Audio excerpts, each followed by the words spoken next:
So we had a couple of really fabulous weeks during there.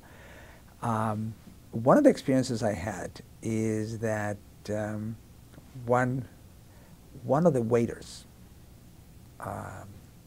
actually came to us, to me and I had a girlfriend at the time, to me and my girlfriend, and asked if we could put in our luggage some stuff for him and his wife.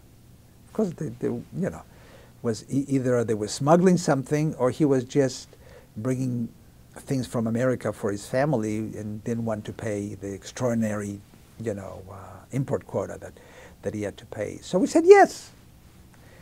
And I remember actually when we got to Haifa, first of all, I remember the day that we were going to arrive on Haifa, waking up very early and going to the deck. We really had to. This was like almost paralleling the experience of the boats in World War II, right? That of the Jews that were refugees, and they needed to see the coastline of Haifa. So we actually went out. We needed to see the coastline of Haifa. That was sort of quite an experience, very, very emotional.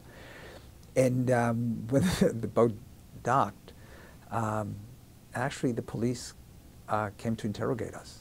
Somehow they got wind that someone had given us stuff. So we actually confessed and gave them the stuff. And I think we even told them who the guy was. I don't remember, but I think we did. I mean, you were 16. And I didn't want to start my Israeli career in prison. in prison.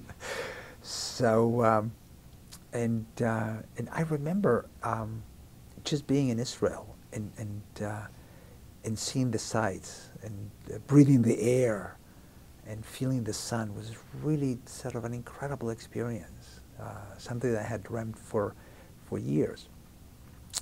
Now, interestingly enough, in the Mahon, we were placed in different classes depending on our level of Hebrew. So if you were a beginner, you were in Kita Aleph. If you were really advanced, you would be in Kita Vav. And of course, I was in Kita Vav. And I remember one of the first classes, one of the teachers was sort of talking about how we looked like. And she singled me, we were a class of what, 7 people. She singled me out as the one that looked the most as a tzabar, as an Israeli native.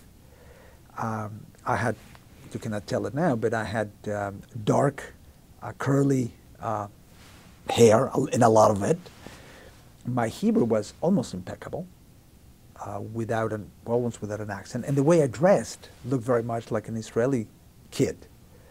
So I remember I probably did not fit in the room. I was so swollen with pride, that I had been singled out as the one that, because to me that was, you made it. If you just look like an Israeli, if you can speak like an Israeli, then you really made it. You're in heaven.